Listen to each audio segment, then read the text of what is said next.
I don't know why. It doesn't even matter how hard you try. Keep that in mind. I designed this rhyme to remind myself how I tried so hard. In spite of the way you were mocking me, acting like I was part of your property. Remembering all the times you fought with me, I'm surprised it got so. Things aren't the way they were before. I like how we just stand there and sort of dances. Yeah. It's the big hand movements for people that can't actually dance.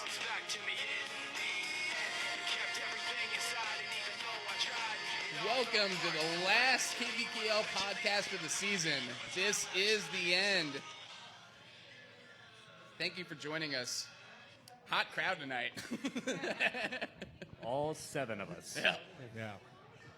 Everybody here gives a shit about kickball. But it's nice to see everybody that is here out here. I am Ben Hutnick. To my immediate right is my partner in crime, Jason Kruger Huang. I'm very squished right now. I don't know if I like this. Oh, well. We've squished Cougar up against the wall. Clearly you have squished me against the wall. Yeah, exactly. I don't know if I like this, but oh, well, it's fine. Yeah, this was intentional. That way when I get close, there's no escape. Oh, God. To my left is Alex hot-ass Hammond. Hi, KDKL, folks. Alex being super responsible, still wearing his mask, and he brought us the speaker. So anybody that actually cared could hear us. Feel like maybe overrated. It's all right. We got some fans here tonight. Yep. We also got Katie on whatever kind of audio system that this is. Yeah. And Sean sitting across the table staring into my eyes. Oh, my. I got lost. Sorry. Oh, my gosh. Found his way down here. So, it was a fan-fucking-tastic Sunday of kickball. Maybe one of the best championship weekends ever. Yeah. I was unconscious all day, basically. One quick announcement. We have, so Seth Sanchez was gracious enough to suggest that KBKL help do drink pouring for the Free State stands at Busker Fest. And this could be like multiple thousands of dollars for our season charity. So the stuff is posted online. I would recommend highly that you check it out. If you have a free 2 to 4 hours volunteer, I mean, you're basically just serving drinks to a bunch of drunk people en masse. So I don't know why anybody wouldn't want to do that. I've already signed up. I'd recommend the same. And thanks again, Seth, for propping that. Thank you, Zard. And thank you to our host, the Red Lion. First ever KBKL podcast at the Red Lion. Yeah. Woo! Thank you, Chris. I don't want to step on Jazz House, but sexiest bartenders in town. Yeah. Mm-hmm. Yeah. Stiff pour, and that's not the only thing. Why don't you give me the address? Yeah. 944 Massachusetts Street. Basically, if you're too drunk to find Jazz House, Red Lion's probably where you're going to wind up. We got foosball, we got pool, we got soccer. Right now, they've got a replay of the Chiefs-Chargers game on. It's a fantastic place. And Little League World Series to the left. Yeah. Yeah. And the Twain Trophy is just sitting up there, staring us in the face. Oh my gosh. You can't call it the Little League World Series. No. You can't? It's just a tournament. Oh, it's a tournament because U.S. Little League. Well, Danny Almonte Series, fucked the Little League, Fine. quote unquote, part of it. Yeah. I know exactly. Yeah. So, what percentage of the Little League World Series players do you think are juicing by now? Oh God.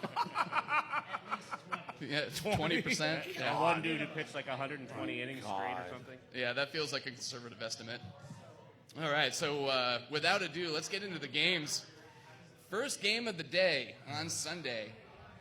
Hookah House smoked the Mahomies 16-14. I would say vaped, but okay, sure, vaped. Ripped that Cougar Cup right out of Cougar's hands. Oh my gosh. For the umpteenth time, it is not the Cougar Cup. It is not the Cougar Invitational. It is simply the boot. Well, it's not the Cougar Cup anymore. It was never the Cougar Cup. My word. My gosh. The game is informally known as the Cougar Cup. Yeah. The Cougar Classic, at least. Yeah, this is a thing now. Yeah. You guys won the now, first. It's kind of like, having a field at a stadium. You play in the Cougar Classic, but you win the boot. Yeah, the boot brought to you by the Cougar Cup. Yes. Yeah. I mean, you won the inaugural one, so. What's Yeah. that? My team did. Did you win the first two? No. They won in 2015 and 2019. Because, hold on, give me a minute. 16 was won by the Sacred Sword, and then 16 was won by no, Fees didn't win it. Let me give you a second. Rockets won in 18. Sword won 17. Fees did not win it. Okay. They played in 15 and 16, but lost. Well, you 16, won the most Cougar Cups. 2. And the first one. Fine. Okay. Boots, not Cougar Cups. No, It's the Cougar Cup. there's no Cougar Cup. Anyway, enough about this. Game itself there. It's very indicative of our matchup in Week 8, in which the Mahomies jumped out to a lead on Hookah House. Decent job of being aggressive base running, get on base, and so forth. And Hookah House, they made some squirrely defensive errors there. One of which, where it's like, I'll describe it to you. It was a line driver to third baseman, and it was it should have been caught. It was dropped, and then runner going to the second and third. And instead of just tossing over there, he pursued tried to go long snapper and try to put the ball between his legs and go to third base, and oversailed him. So the runner going third to home. So I was like, Hookah House doing that? I'm like, okay, I figured it might be the theme. But no, Mahomes in the 8th inning, they're up 10-6.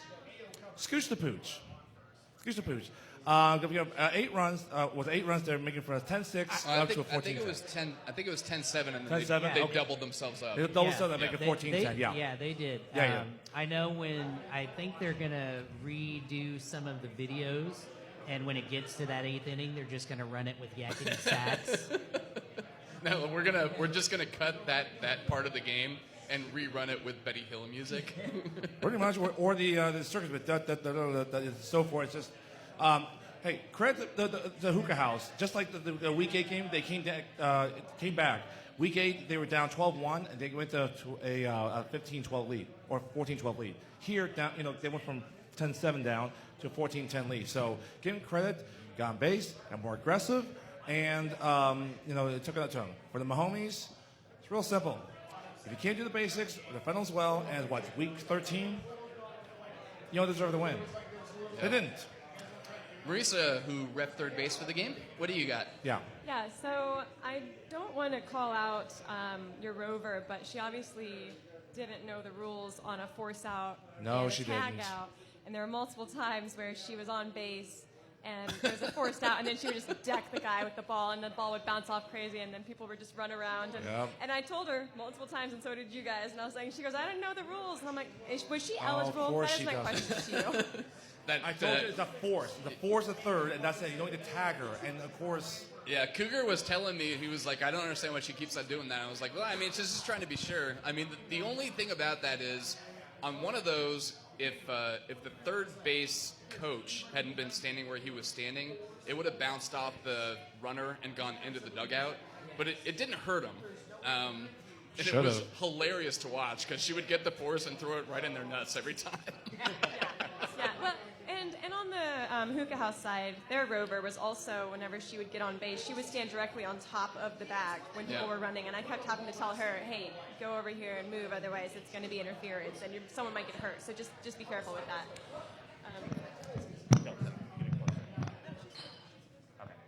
No, Sorry.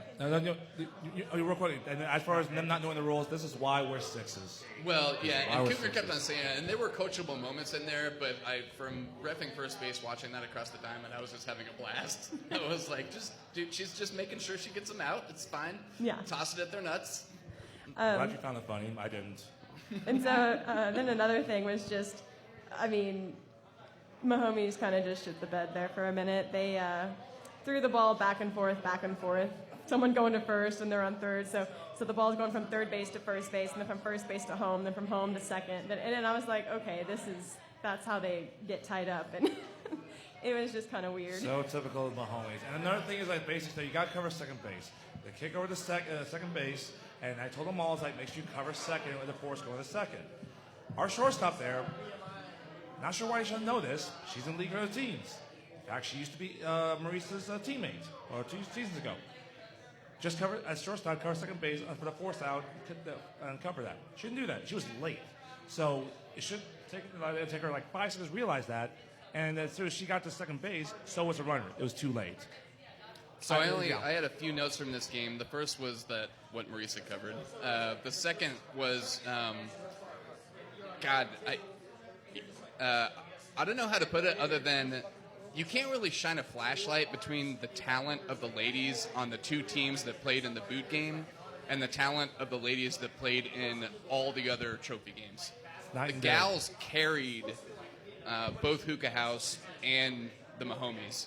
And just from watching, Andrea in particular was... Which Andrea? Chavez? No, King, yeah. Oh, King, okay. She was on base every time. She was your best offensive player. You're right. She was. Yep. You're absolutely right. Absolutely was. She was the best one to play game on base. Well, no. She I think she ended the game with at the end. I think she was. She might have, but she did. Yeah. Other than that, she got on base. You're absolutely right. She's your best offensive player. Yep. Also, by the way, I hate to call her out. She was also one that did not cover second base and shortstop and anything. Yeah. But you're right. She got on base every time. That's true. The second comment I had was I was really happy for Hookah House. I mean, if Cougar was going to lose the Cougar Cup, I wanted it to be Hookah House because Hasam's like they had a rough time this season trying to scratch together players for every game, and he's been such a great contributor. Yeah. And I just was so happy that they won. If it wasn't going to be you. Yeah. Hassan, his brother Basim, who's formerly the Mahomie, and of course Rashad, formerly Mahomie as well. So you're right, man. If I had to lose any team for the boot trophy, it had to be that team. Credit to those three. I tried to put that team together as a first-year team. I mean, wonderfully done. So. The third thing I had was there was that close call at first where there was so there was basically first base caught it, ran towards first at a 90-degree angle from the runner running to first, got the out, but then crossed over the plane afterwards. And the Mahomies weren't happy about it. We called it consistently with how we've called it. And Cougar came up to me immediately afterwards, and he was like, "You got that right." No. They weren't happy because, again, just like the Rover, some of them don't know the rules. No. There's a right call. If you rewatch that, though, too, Cougar, the runner was only going straight for the white bag. So it wouldn't have mattered anyways. Right. You got the safety bag that you have to go to. Exactly. What I saw, it didn't slow down. Yeah. So, no, it didn't. But I still kind of feel like those are collisions waiting to happen. Maybe we need to look at that and decide who has the right of way there in the offseason. Because it happened the week before in the Muddy Love Garden game, and it was just as much of a clusterfucking argument. I feel like we got the call right both times, but maybe got the call right, it. Yeah. Another call, real quick, that went against Mahomes, even though it was a right call, was by Liz of KTC at third base. Yeah. The runner was the second inning, third inning. Interference by our third baseman Moore again. He was running the third, third base. Third baseman. Yeah, I know. Oh. That's fine. That's fine. There's no contracts. If you made third base, that's fine. That's fine. Go ahead. That's not bandage. No, it's not. Honestly, it's not. It's like, that's fine. Anyways, so the runner rounded third to go home, and Jeff Moore got in the way and collided with him. And then, of course, the runner for Hookah House retrieved back to third. We threw it back to third base there. And Liz Carr, I'm sure she's listening out there, KTC, a third base called interference. I was like, right call. In fact, I even yelled at Moore. I was like, get out of the way. He said, I did. It's like, clearly you did not. And I yelled at him. Yeah, I always yell at him. On the broadcast, Sean mentioned how that was a great call by Liz. It was a right. Yeah. It was Liz, who's who's in the audience. That was the only call. Yeah. So it's like it's a tough call, but it was the only call. It's like I knew she would make it. And here's Liz. Yep. I was just going to add, I could tell Jeff did not intentionally run into the runner. No, but he has to know the But rules. we still Get had out to of the call way. it. Yeah. Yeah. I know you didn't intentionally need to, but you He got to didn't know. argue with me, so it was good. No, but you have to know your situation. Have presence of mind where you're on the field. I didn't mean to, but get out of the way. Period. If you don't have to play on the ball, get out of the way. And I told them all several times, get out of the way. Yeah, for some reason, you know what, teammates out there, and you know what, I'm going to rip them. I don't care. Their ears are just plugged up because they just know the basics. They know the fundamentals. Anything like that. And like the 8th inning showed, the 8 runs. I know maybe they'll come back at the 9th inning, shoot outright, but. So well, don't feel. Sorry, Alex, go ahead. So while we're on the topic of your ex-third baseman, I know you and I talked about it a little bit this week about how your third baseman seemed really gun shy at the end of the game. He was. His for lack of a better term, his butthole puckered. Yeah. It's unfortunate. because he does decently well in practices and such. But when the game's on the line, he costs you the game. He was afraid to make throws. He held onto the ball when he shouldn't have. I agree. He threw to the wrong locations when he did throw. Yeah. And unfortunately, Hookah House just exposed the living shit out of him. Absolutely.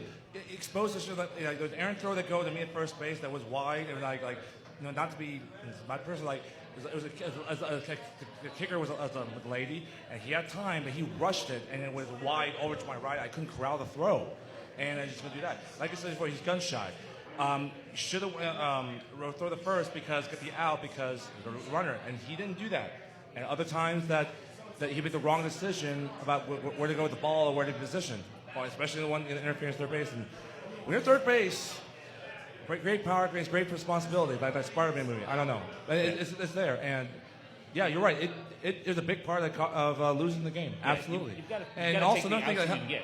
Yeah, another thing, our catcher, our position there, got exposed as well. I knew our soft belly of our defense was our catcher. It's not very good. And they bunted it and tried to make throws over the second. They tried. They tried their hardest, but didn't have the arm strength to get it there to register out that game. And those extra outs, Hookah House, to their credit, capitalized them. That's why they're the Boot Trophy winner. Mahomes are not. Yep. What do you got? I'm going to jump in now. I'm also glad that Hookah House won. So if anyone else noticed, there was a little Oompa Loompa running around. His name is Rodney. He painted his face orange and dyed his hair green because earlier in the season when he played you guys, one of your girls on the team got mad at him and said, "Don't touch the ball, midget." And then as she was walking up to the base to kick, she said, "Oompa Loompa," and was like kicking its legs out. So he says, "You know what? Fuck you. I'm going to wear this shit out of this. I'm going to beat your ass in the Is that finals." why he did that? Yeah, that's exactly why he did better. that. I love that. Yeah. So we were giving Andrea props for that, but she made it fucked herself by encouraging him to do that because he was the team mascot the entire game. He was the most vocal one on defense. But I don't want to short sell the Mahomies here. I mean, you guys were down 14-10, made a charge. 16-10. Yep. Yeah, made a charge, tried to come back. It just fell a little bit short. Yep. Very true that they did. But hey, old saying goes, almost counts in three things: horseshoes, hand grenades, sometimes sex. One of the last one. So real quick, point 2.5. I just wanted to give a special shout out to the refs for that game because it was fucking hot out there, super sunny. So refs plus. So to Marisa and Kenny, who I thought called a great game. Yeah, Kenny from Honey Badger, awesome. Yeah, Liz, who did great at scorekeep, made that interference call that nobody else was going to make. And also on top of that, Sean sweating his ass off in the hot sun in the bleachers calling the game. Katie saved me, though. She did bring a pop-up tent. Yeah. And Cosgrove told me he was going to fucking murder people for not trying to get that over your head. I was geez. I feel ya. And not to be forgotten, T out there early doing the scoreboard, staring into the sun for an hour and 40 minutes all by himself. Forgot his suntan lotion. He was on it. Absolutely. Yeah, we got so many great contributors. Yeah, I just want you guys to know I love you guys. Point number 3. What about the balls on that Moore kid declaring his free agency immediately after the game? Whatever. I told just Nick hours fresh. He goes to now. Great. He did tell me after the game during the Twain game. It was between the Twain and the plate. And he said he'd go free agent, which I was like, that's fine. And for him also announced on Facebook, I'm like, whatever. No, at least you didn't have to find out on Twitter. When Nick and I and him were talking about it in the stands, I was like, Lerner's got to make that Supermax contract extension offer to him. Anyway. Supermax contract. I was going to say franchise tag, like Nick Lerner said in response. But the only thing that disappointed me about the boot overall is that I did not see a single shoey get done. Not one. Yeah. So. Anyway, can we wrap that one? Yeah, go ahead. No, seriously, congrats to the Hookah House. First team ever to get a trophy in the KBKO history. Yeah, I'm going to the Hookah House and just so I can admire that trophy. Yeah, exactly. All right. I'm going to have to sit silent for most of this because I was off doing other stuff. But next up we had, in the plate final, Brew Tang the 28 seed. Kiss, kiss, bang, bang over Jazz House, 10-6. And I wasn't watching the game, but I saw the scoreboard from where I was, and it looked like Brutang was in control pretty much the entire time. Yeah. So who saw this one? Who can comment here? I showed up too late. Yeah. No. Oh yeah, I was there. It was exactly as I expected. I think the exact words I said were they were going to fuck on them, and they came out, put up like 4 or 5 runs early, and that was as close as it ever got. They came out, knew what they wanted to do, stuck to the game plan, and it was never close. It was close on paper. It was a great game. I don't want to short sell absolutely anybody because it was a good game back and forth, but they were as impressive as I think quite a few people started to think by the end of the year. Yeah. Katie called this one early. I'm just upset that it took the entire year for people to see the light. Yeah. So Sonia and David and I were talking before the game started, and that was one of the things that, like, we talked about throughout the year, just because I talked to them all year long, just being camaraderie and whatnot, and striking first in the first inning was huge for I think their team all year long, to just have that what's the word I'm looking for. You're feeling better about the rest of the game. You've already struck first. Get the momentum. Thank you, exactly. And literally, that's what I saw from them after that first inning. I'd never had a doubt that they were going to lose this game the entire game. Maybe one of the best 25-plus seeds ever. Yeah. Well, and as we talked about, this is the first year that a first-time team has ever won the plate, right? Yeah. Yep. Yeah. So, like, speaking historically, I think it would be like a really great matchup to see the 29th ranked double meet team play the 28th ranked Brutang team from this year, because both won the plate from way down in the rankings. Both came together late in the season. Yep. Both have a lot of talent, legs, people that had to leave afterwards. I mean, Jimmy was on that double meet team. Yep. Yeah, that's why once you mentioned the Brutang meet 2018, double meet 2019, and the 2019 double meet. The highest seed ever to win a trophy, the plate. It occurred to me. The plate, excuse me. For those who don't know, we're talking about kicking assets. Kicking assets, well, yeah, sorry. kicking assets, yeah. So it occurred to me between podcasts because I think Seth was making the point that, is Brutang just like, are they on the Ladybird path? Or is Arbar on the Ladybird path? And I think you were a little bit like, you see them as more like corksuckers, where yes. they're gonna plateau. The thing I think that we weren't taking into account, and I didn't realize it till later, is because the players on Brutang are all so close already because they play a lot of other sports together, they're not going to lose anybody. Whereas a lot of these other teams that, Out of any of the teams that you mentioned, so Katie's calling 20 for Brutang next year. That's something to aspire to for sure. I feel like they could be in the 3s and 2s next year. Yep. I think 3s. Yeah. I would agree with 5 to a 3. The teams you had mentioned, they'd be the most apt to. Yep. But I'm not going to say that they're peaking because I think they're going to get better playing in the league. But a 3, high 3. But I don't know. At high 3, you can compete for the twin.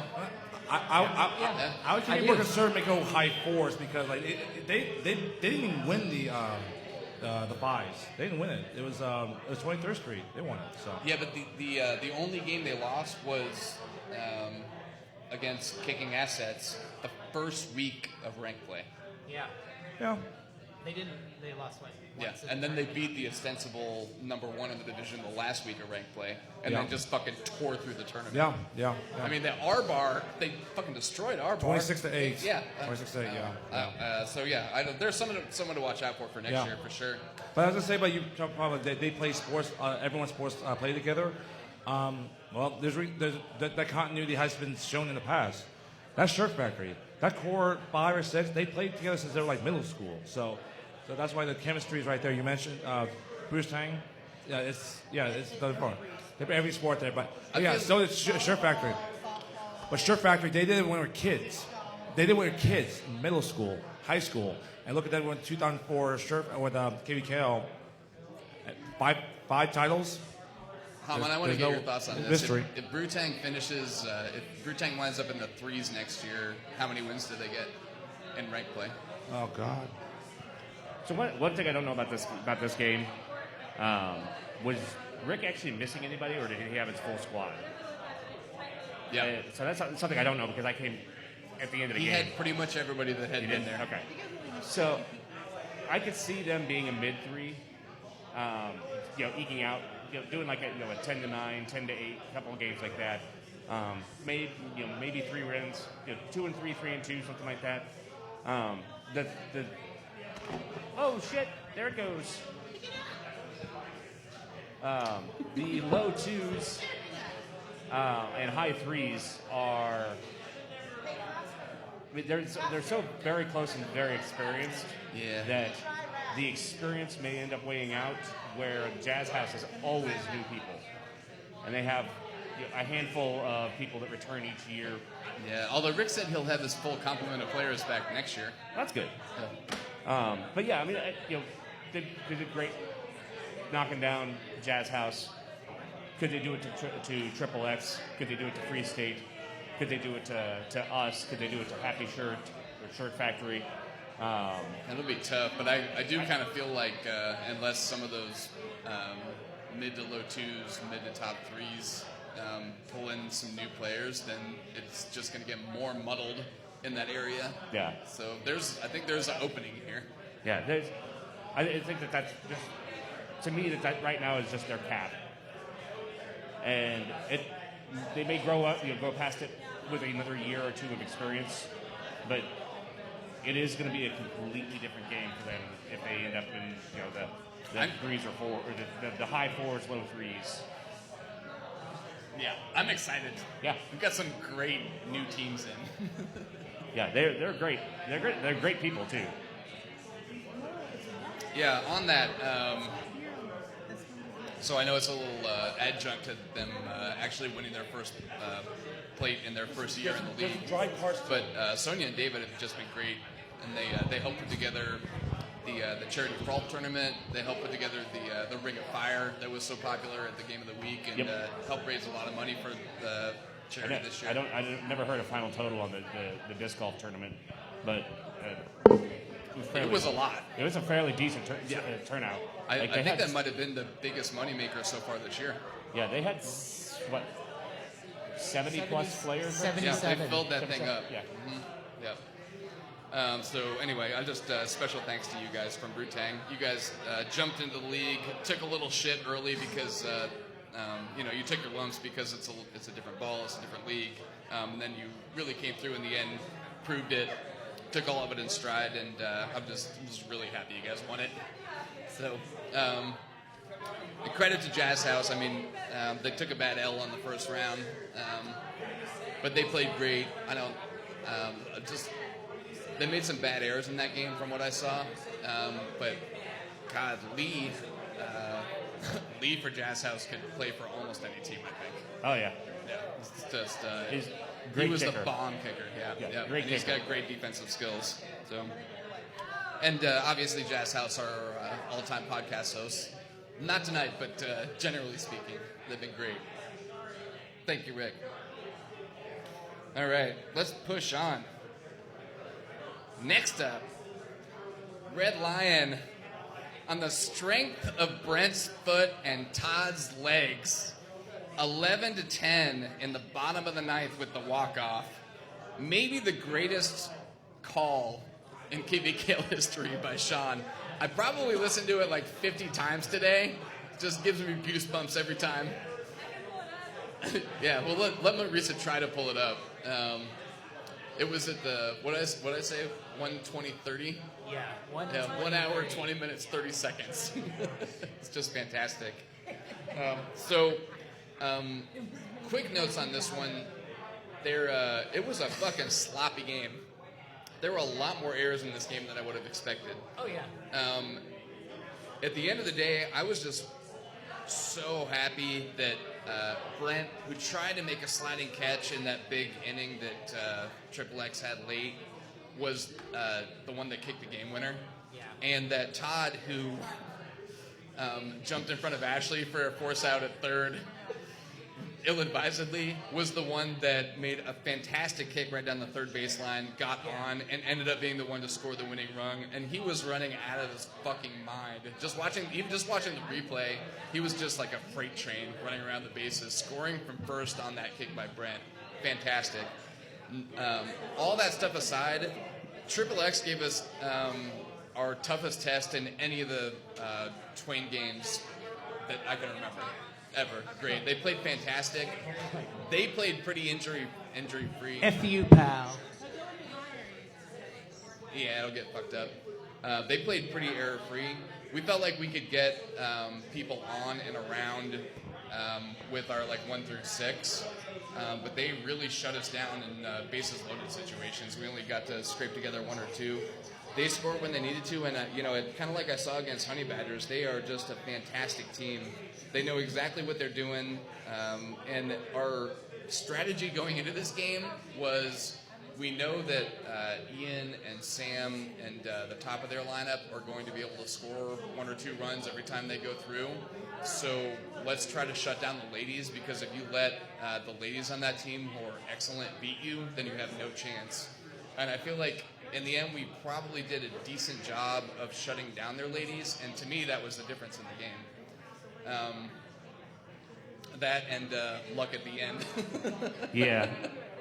So, from what I saw from being in the stands, obviously, I got to see the elevated view of the game. The last kick from Brent, left field didn't move. He just straight up didn't move towards the ball whatsoever. Dylan broke on the ball as hard as he could, but he could not get there. Left field was just a little bit out of place, playing too close to the line. And playing deep to protect, then he got a bad jump on it. Yeah, he did. He got bad read, bad jump. Maybe he just didn't even see the ball go up. I don't know what ended up happening there. Not taking anything away from Brent, who would be the first to tell you that he is a great kicker, but at times has really struggled this year. And that was probably his best and obviously his most clutch kick of the season. Oh yeah, that's that Lou gap right there. That is that Lou gap. Yeah. Yeah. He hit the Lou gap and just unfortunate. Not being able to get the ball in quick enough for Triple X to be able to try and get an out play at home. Yep. Yeah, so a couple of quick notes on this. God, Triple X played their hearts out. It was such a great fucking game. Most underrated play of the game was Cammy getting on in the 8th, because it allowed the bottom of the lineup to cycle through so that we could have the 11 through whatever kickers in the 9th. And Cammy had just been lights out all season on offense, but she was killer on defense in this game too. She caught everything. Basically our strategy was don't kick it to Sam. Yeah, that's a good strategy. Yeah, and I tried to bun down the first base line my last time up, and I didn't even realize it was him, but apparently he got it, grabbed it, and threw it to first to get me out. So yep. Anyway, I love that kid. Well, I was to say that you said don't kick it to Sam. Actually, a couple of your Red Line players didn't exactly listen to it. They actually kicked like hot liners to Sam's left, and he couldn't corral it. So I think there are times that you just basically just say, you know what, screw it, fucking just go with it. And like I said, you said don't kick it to Sam. Well, that's all part of the same strategy though, because if you let him stand there and do nothing for innings at a time, then if you kick a liner at him, then he's basically not ready. Well, although also, he should be ready. As Cosgrove just reminded me, his back has been ailing him all season. For being injured, he played unbelievable. Yeah, he did, absolutely did. So, hey Tom, you got anything for the game? Yeah, come on up here, Tom. I got your generously gifted Triple X sunglasses here, just because Bring I got that the respect. Sweet pink T-shirt up here. They're pretty fantastic. I had a whole box of them, so I just went out before the game and dumped them on people. Yep, it's pretty fantastic. Jeez. Thanks. If I had known that, I would have not called anything for you. No, you're cool. I'm good. I have like 5 more in my I don't bag. need you hand me probably downs. have. Give us. Okay, You want to cool, give us great. your analysis of the game, Tom? I don't know what else to really say. I'm just super proud of my team to have gotten that far, playing through a shitload of injuries, adversity throughout the season, people leaving the team, being kicked off the team, me getting injured and not being able to play since week 5. Liam, my designated kicker, spraining his ankle and not playing since week 6. The last 2 games against Honey Badgers and Shirt Factory, we played 10 people, and again we had 10 people against Beat 2 Red teams Lion. we never beat before. 4 I think, ladies in those And 10 play- people. Yeah. Fucking fantastic showing. Yep. I think that game, the Red Lion game, cemented that Heather and Emberly are arguably 2 of the best girls in the league that That's no exactly one why talks about. our strategy was to let your guys have it and take the ladies out of the game. Yeah. Emberly still played great. Heather still played great. She had 3 or 4 outs at first base just on bunting. I don't know. Our team's great. Everyone's coming back. We're all very excited for next year. And, having nearly beat 3 2 seeds as a middle pack 3 seed this year would have been fantastic. But, 1 out shy is still pretty damn good. Yeah, you guys did great. You had a very, very amazing showing. Yeah. And like you said, injuries, cuts to your roster also, sometimes addition through subtraction. Yep. Everyone just stepped up. Everyone knew they had to. We had great energy going into the last 5 games. Just coming in and saying, hey, we're just going to have fun and support each other and just go kick ass because we're done with the toxicity and shitty attitudes and play through it. You guys rounded out the season amazing. I mean, only bad loss we had was against fucking Muddy. yeah. That's totally okay. A lot of teams that have bad losses Totally against okay. money. And that game was also 2-1 going into the 6th inning. Yeah. So, still had them rattled. I'll take it. Yeah.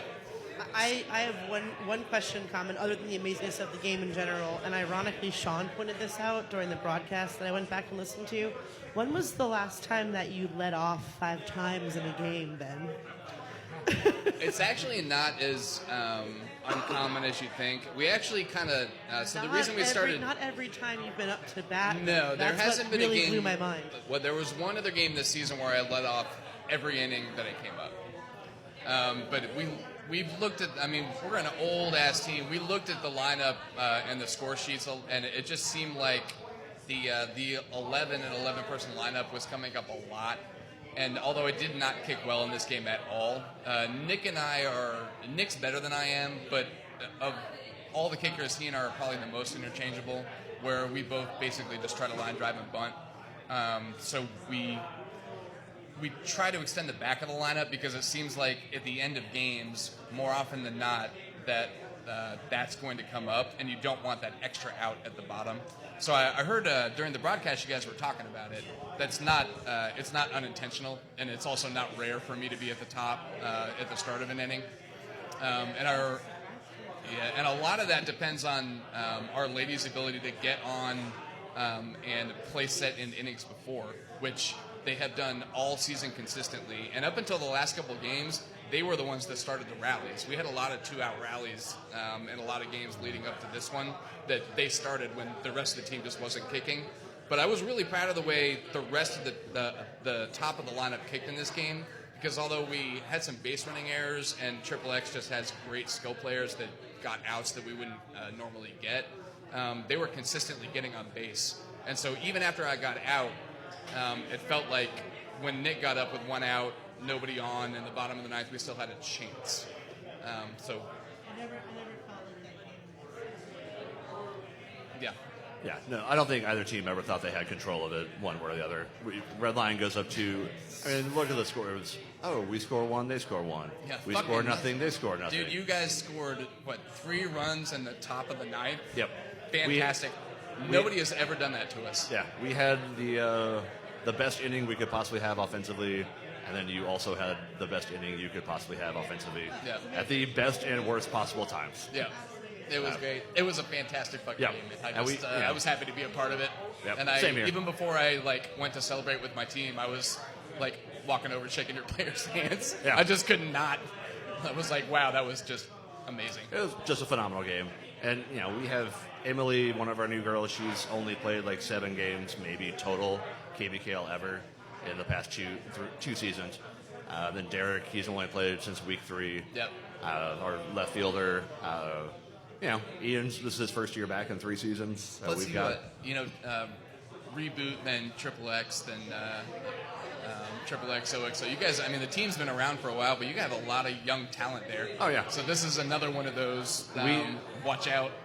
Yeah, we talked about it after the game. I was like, you know what? We only have 3 people who are 30 and above, and one of them is me, and I won't be that anymore after this season. Right. And then Brandon, our running back first baseman, and Heather is 30. Yeah.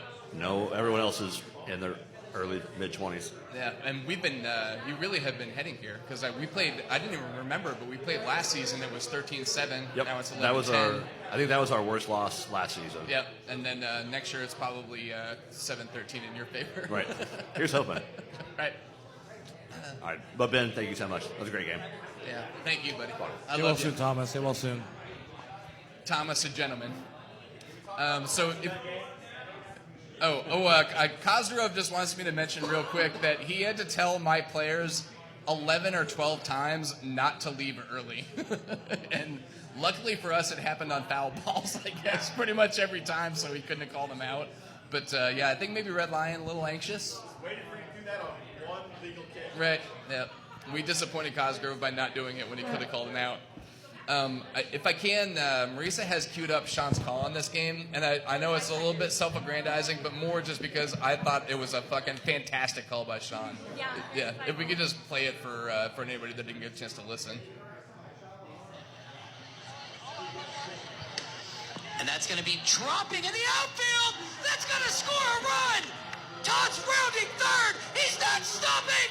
The throw comes in. It's over. Red Lion walks it off. Wow. I love how your voice cracks from excitement. It just gets me every time. The game. 11-10. Red Lions done it. Down 3 in the bottom of the 9th. Absolutely fantastic there. The king is... And not to be understated, you two make a great tag team, Sean, you and Cougar. Cougar chips it after you make that unbelievable call. Cougar is just in the background. Wow. It's a great combo. You guys make a great team. It's a decent team, yeah. So it's been a pleasure doing it with Sean. It really has.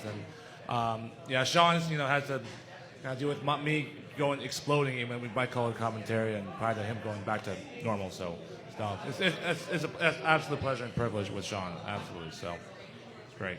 Yeah. All right. So I'm happy to see the Twain Trophy back at the Red Lions where it belongs. That's all I got to say about that. Anybody gonna anything else on this? Okay, yeah, let's move on. Jerked off enough. I don't know if it'll be a popular opinion, but personally, I think it was the game of the night. Even with the walk-off in the championship, I still think that stole the show. It was really good. And if it wasn't for the championship game, it definitely would have been. Oh, yeah, definitely. Yeah.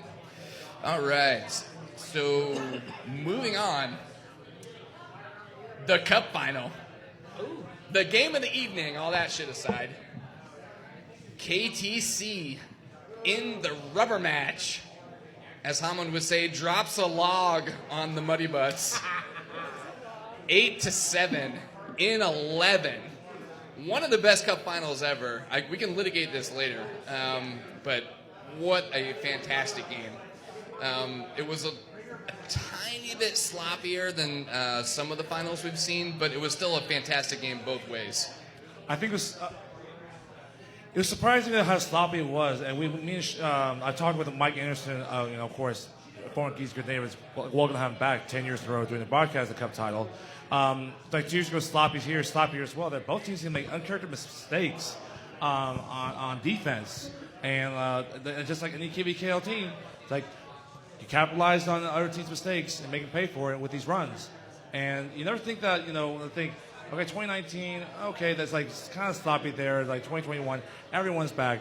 No excuse. More a cleaner game, but no, it's still a great game. Don't get me wrong, but as far as the actual nitty-gritty inside of it, it was actually sloppy on both sides. They made some uncharacteristic mistakes. And the one that had to call him out, although he redeemed himself later on, was Eric Turtle. He came from Post House over to KTC, and that's a big thing that you're in the championship game. They brought you on for moments like this and made 3 errors. And and easily, if you made 3 errors that might look bad, especially a big spotlight in the Cup title, you figure that you can't get out of this rut. You're basically screwed. But give him credit there that he became an asset later on and made some really clutch, pickups and throws from those fireballs. That is from Lou at third base for KTC. So it just goes to show you that even a big game like the Cup title, but even though you make these seemingly costly errors, you can recover, and I'll recover, thrive. And it's not like Eric Turtle. I mean, I know he's been posted before and won a title, and he's experienced. But hey, you can't get out of this rut, especially a big spot like this. That's what champions do, Cougar.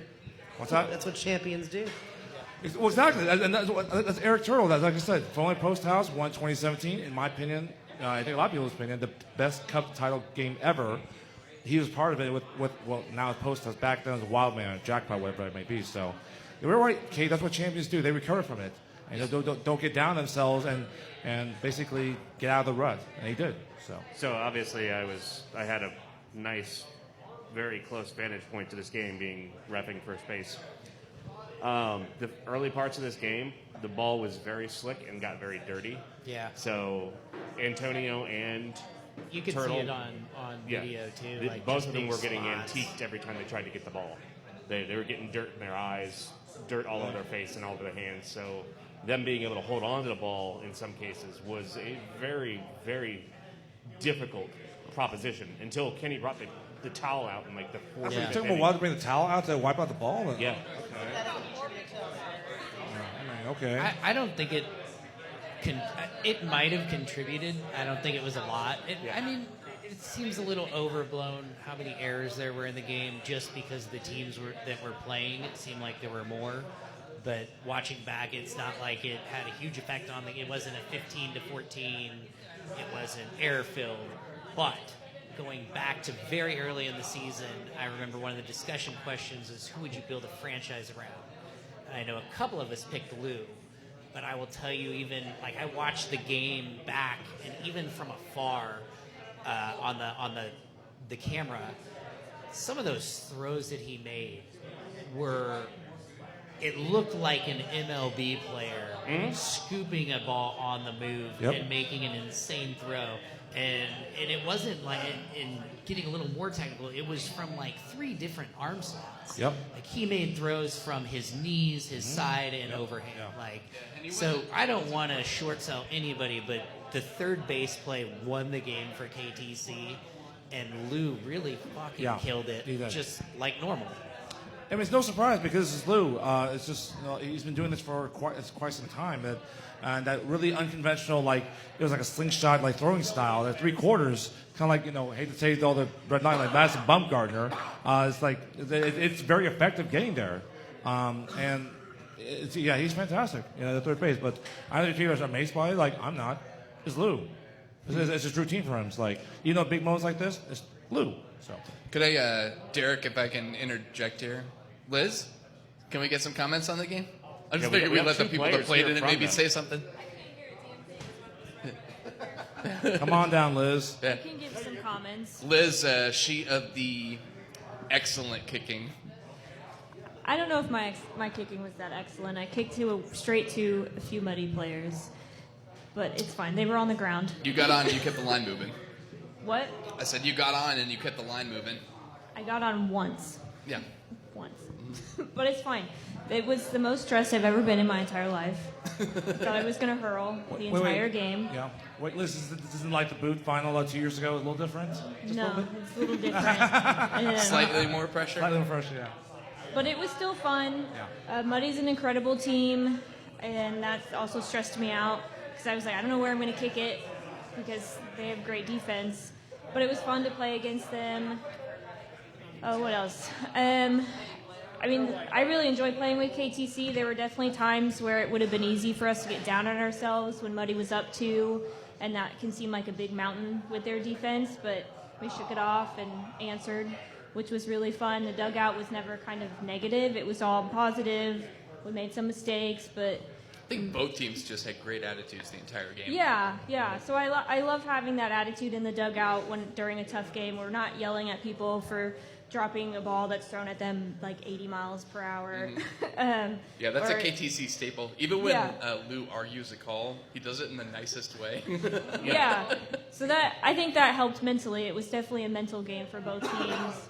And I'm just really excited with how everybody played. I'm excited we won. I was super stoked.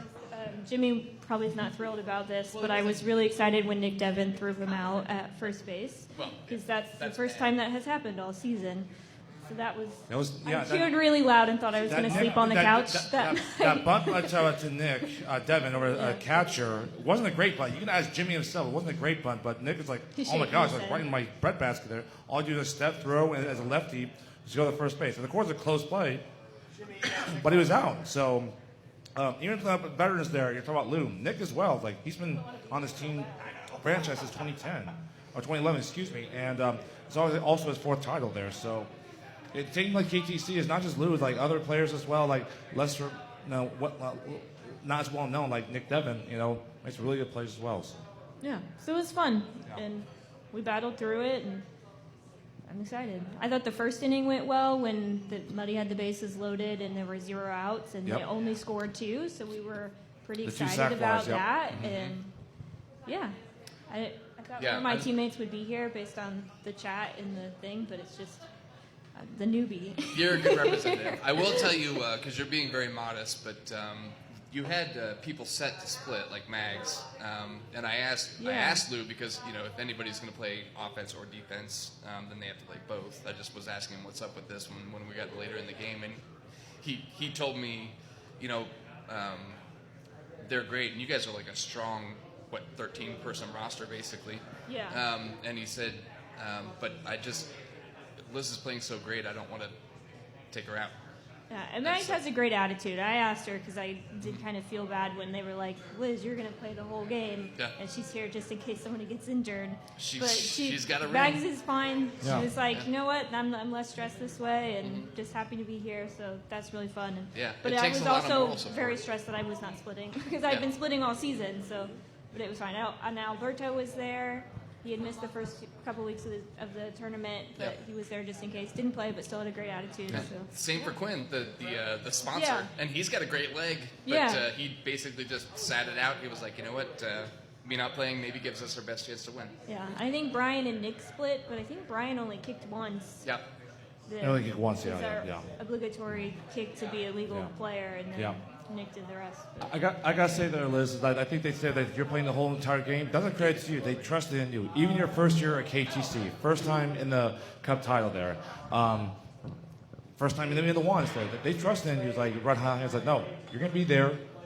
We trust you, and you delivered there. And I mean, that's a testament over to the team themselves and also to you as well, there, Liz. So, absolutely. Yeah, you might have been really nervous, but it didn't show. No, it didn't show. So, not for me. Up here, part of a champion. Yeah. And there were a lot of great plays in this game, but probably my favorite one was Janae and Angela's double play in the top of the 8th. Oh, yeah. Yep, they doubled up Jessica. Yep. Yeah. So it's hard to choose just one, but that one was probably my favorite. And Janae, she burned Lucas out left field in the 6th, 7th inning. I was very excited about that. Yeah, I was very excited. excited. The third time she led off an inning, and I just wanted to get her to get on base so I could move her. Because I feel better when I'm moving runners than just trying to get on. Right, and she kicked it a little deep left. Lucas tried to go, tried to do a volleyball assist to himself, but once it was left, it was too far out, and it dropped. I was like, well done there by Janae. So. I was going to say, Isaac. Now, that was a moonshot. Yeah, that absolute moonshot. Go, Derek. I was going to say, Isaac yelled at Lucas to take a few steps back when Janae came up to kick, and he was like, he waved him off. He's like, I'm good. It was fun to watch, that's all it was. Isaac knew. I don't know if I have anything else to add, but it was fun. I love Muddy. They're at my house like every other week to play poker, so I spent a lot of time with them, and it was fun. I was glad we got to play them with, everybody had a full squad, and it was stressful, and it was awesome. Also, nice being in a house where somebody's going to go home happy. It's fine. Yeah. Better it was you. Jimmy's had his. Gotta humble him. I was going to say, Liz, you broke the streak. You broke Jimmy's championship streak. You can say, I did it. Well, There you go. I did not personally. It was a team effort. It's a team effort, you're right. But narratives are like, you know what, Liz, stop the streak. Boom, there you go. There's no I in team, but there is in Liz. No, none of those letters are in team either. Jimmy, you gonna come up and say anything? Jimmy, do you want to talk about your James, team want to say at all? something? Oh, real quick, Liz, before that, game within the game. Who showed up early and put the KTC banner on the third base dugout? I think Nick Devin did that. Nick did? Yeah. He won the game for you guys. Yeah. That third base dugout was the lucky dugout. Oh, yeah. Fuck yeah, it was. It always is. Yeah. We were disappointed not to see the KTC boom truck. Oh, no, the truck. The truck wasn't there, yeah. The cherry picker? Oh, yeah. It's been there for the last 3 days. Yeah. Oh, no. Didn't need it this time. I don't know if Jimmy's going to come out. James. Yeah. Interesting. I thought Muddy played awesome, so I don't James, know if come on Jimmy's here, going to come James. brag on his team. Jimmy, come on now, James. Can we get a quick analysis of the game? Uh-oh. Quick analysis. Yeah. Give us your breakdown, Here's buddy. James from Muddy Waters. Jimmy, one of the all-time leading trophy winners in KBKL. Couldn't bring it home this time, but we lost to a really good team. Congratulations to Elizabeth. One of the best teams ever. Yeah, they're quite good. I think they've been in the ship 3-4 years in a row. Was that this is a 4 year in a row? They've been 4 years in a row. Yes, correct. There's a reason they're there. Correct. So I think it's just fantastic that we made it. We played a very strong Love Garden team, and I'd be very curious to see a Love Garden KTC matchup. Actually, I think they would actually match up very well. Their catcher and third baseman are fantastic, and along with the rest of their team. So Yeah, it's great. It was great how close you guys and Love Garden and KTC was, but you guys earned that Love Garden win and then some. Yeah. yeah, I believe the officiating on that game was just stellar, according to Muddy Waters. Oh, no.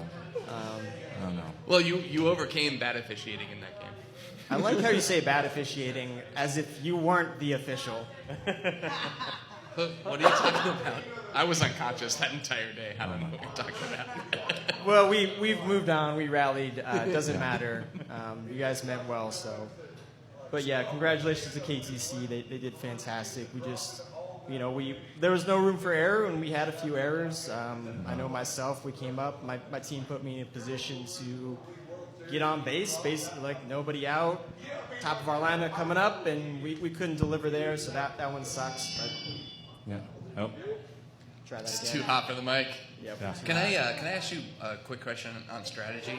If you're not afraid to give away the ghost, it seemed like you guys were playing shift to right field. Where you Right basically- center, And they yeah. were talking about this a lot during the game and on the commentary, where you basically had was it Lucas in left, On you in island. center, and then Julia Right Center. Julie in right center, and then Chris or Ryan in right. And so And Dakota. Or Yep, Dakota, yeah. Dakota was So I playing guess over there as well. my question was like, did you identify something before the game, or just figured that you and Lucas would have enough speed to cover the entire left side of the field? Yeah, so we just can cover that without too much issue.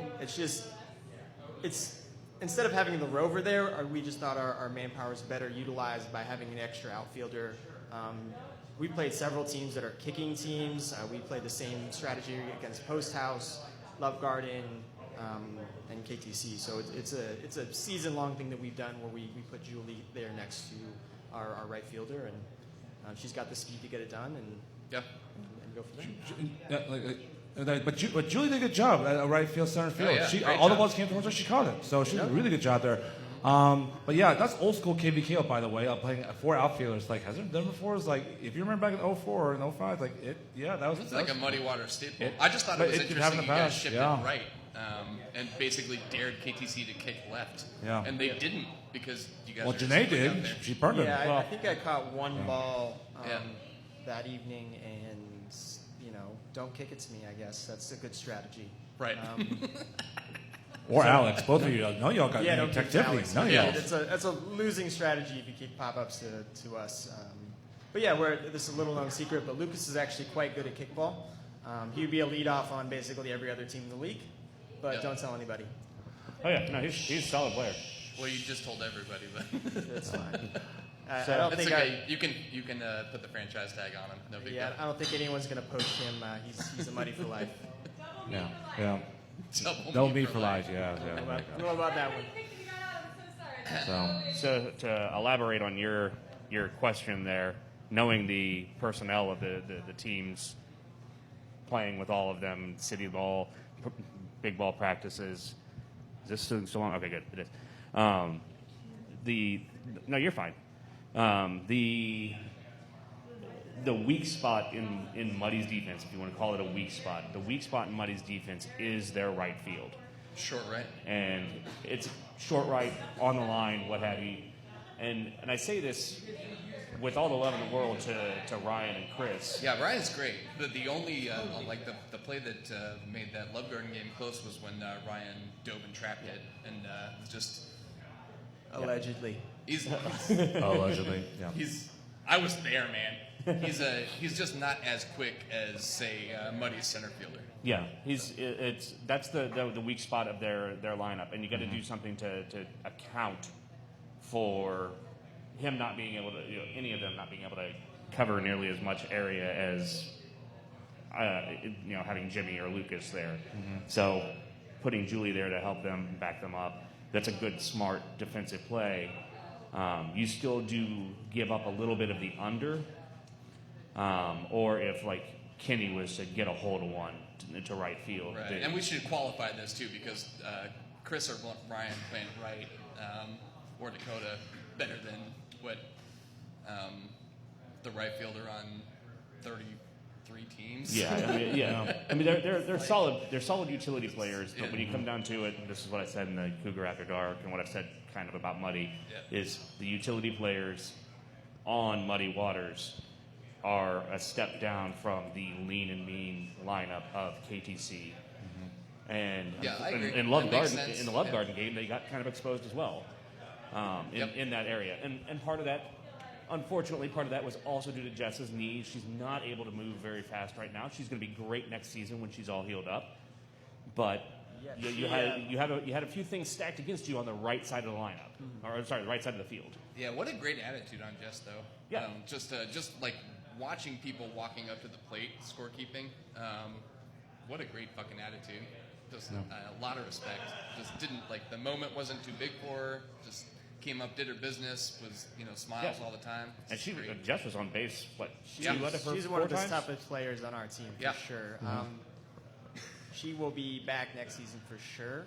She had surgery Monday morning, right after the game, so she'll be back, and speedy recovery to her. Yeah, Played great, and that's but- also, I know you have been dealing with some shit, Jimmy, but it didn't show. Well, we do have Isaac on our team. Right, yeah. Kind of helpful. He definitely helps us out when we get injured. I do have a question for Jimmy, real quick. This was the 11th inning. Trey was there with 2 outs. It was kicking, and he kicked over the right field. Yep. And I saw him around first base. I'm like, what is he doing? And then the right fielder had it and he scored to second base, and he got out. It seemed like intentionally. It's like the strategy. Was that a strategy to get intentionally out so you could be the top potentially of the 12th inning? Was that the case, Jimmy? Absolutely. Yeah, I can help you out here. He before he kicked, he looked at me and said, "I'm getting a double." is either extra bases or take the out. We've done this quite a few times this season with great success. Trey, for as good of a kicker Trey is, and he's probably got one of the worst on-base percentages on our team because he takes the out at the bottom of the lineup. Yep. So the top of the lineup starts with no outs, and we just manufacture runs at the top. So that was the strategy. It's a hot topic because Neverby is totally against this. I am too. Nick Lerner and I are too. totally for it, but I think it's kind of a half dozen in one hand, 6 in the other. We've tried it both ways. Half the time it works one way, half the time it works the other way. When I was watching and then afterwards re-listening to the calls, I was like, I don't know if you can get on in extras and just give it a shot. I don't know. That makes it tough It's like Yeah, I'm not saying he was wrong, but when you're the visiting team and you acknowledge that you're going to go into the bottom half and give the other team a chance to win before you can get to the top of the lineup, Yep. I think that's what Cougar was thinking. That's what I was saying. And Yep. I think what Anderson and Sean were thinking is this is smart strategy, but Well, he liked it. situationally, I don't know. Here's how I feel about it. I see what you mean. It's a coin toss. I get. It's going to the coin toss. I get what you're saying with strategy. Regularly, they start. It's just like you go to a team like the Cup title, and I'm not criticizing. It's just hindsight's 2020. Just my opinion, nothing else. You go to a Cup title, especially 11th inning, and you mentioned before, you're the visiting team. Can you afford to give those just giveaway outs, quasi intentionally for strategy, knowing that it's the Cup title as KTC, they're the home team where they could win it. Anderson, he liked the strategy. I'm like, boy, it's like if you do it, you better be damn sure that you hold out, don't let them score in the bottom of the 11th, because guess what? Obviously, if you do, All this it is backfires. armchair commentary because when he came up before he kicked and said that to me, I was like, that's a smart play. I would say it almost works, but in this case it didn't. Yeah. You know, But I think You were basically 1 out short of that working. Because Eli that turned over. If you guys Eli get to the 12th, unfortunately had some trouble with a catch that he makes 99 times out of 100, and Yep. sure. and that would have been our strategy playing out. We would have Yeah. closed out that inning, and I don't know if that was 1 or 2 outs, but it doesn't matter. It's 1 out. 1 out. One out at One that out. point. 1 out. Yeah.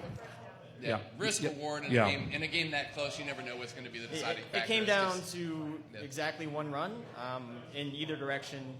Same thing we did to them in the previous season. They did to us in this season, so it's almost Yep. poetic in a way. Hey, man, if you're going to lose on a safety squeeze by Kenny and Alex making it home in the bottom of the 11th, then I'm not going to argue with anything you guys did Yeah. all game. I just Fine. sat there and stared at it. I'm like, Kenny walked up. I'm like, I know where this is going. They're making Cal make this play. He's the only person in the building who's going to try and make this play. Yeah. Also, not for nothing, I was really happy for Kenny there because that gives him like a signature kick in a championship game. It does. Kenny. Yeah. Yeah. Yep. But yeah, That's great. absolutely. Just a few shout outs. Again, Elizabeth's right here. She did great.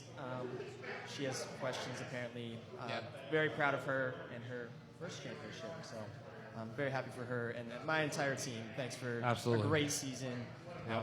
Did you Very guys excited to do it again. Did you guys make any kind of bet before the season, like you have to do the laundry for the no. next 6 Oh, months no. or something like that if you listen? No. Wash Hammond. Wash Hammond for a whole Hammond's, year. I don't know. You guys are not love mean child. enough. That's the problem. And then a couple of shout outs to some KTC players. Obviously, Nick for getting me out. Congratulations. Lou, unfortunately, could not pull that off. Though the throw did beat me, it had to be thrown so hard that Turtle could not handle it. So I'm proud of that. There was a lot of that, yeah. Yeah. Yeah. And then I really enjoy everyone on KTC, except for the Pete guy. He keeps leaving Lawrence, and I kind of hate him for it. So hopefully he comes back. You know what? We're gonna open up my a position at gosh. KU and get him back. I think I'm confident. That's the plan. Yeah. Yeah. Thanks, guys. Thank you, James. Thanks, Jimmy. Quinn has a question for Cougar, our Yep. historian. So we know Nicole switched teams after playing for Muddy in 2019, won the championship, came to KTC now, won a championship. Has anyone else ever done that and won 2 consecutive championships? One like back-to-back titles. Yeah, a player. Because On she different switched teams. teams. Oh my gosh. I think Darren Bell might have done that, or Chris Marshall did that in 2010, and then it go to 2011. He went over to when it's now is KTC, because Los Luchadores was basically no more, and they did Los Matadores. So Chris Marshall has done that. Consecutive titles in their teams are Darren Belt. He might have done that like 07, 08. I think he did. He was 07 with Love Guard, and went to 08. He was with Lawrence Shirt Factory franchise. So I think he did that. Yes, on different teams. Yeah, What's that, Jack Gutter? Yes, thank you, when it Jack was Gutter. a Thank smaller you. league. Smaller league, but it still happened. Yeah. It still happened. There's a, It hasn't happened in quite a long time, I think is the answer. No, Yeah. All right. so That's all I have. yeah.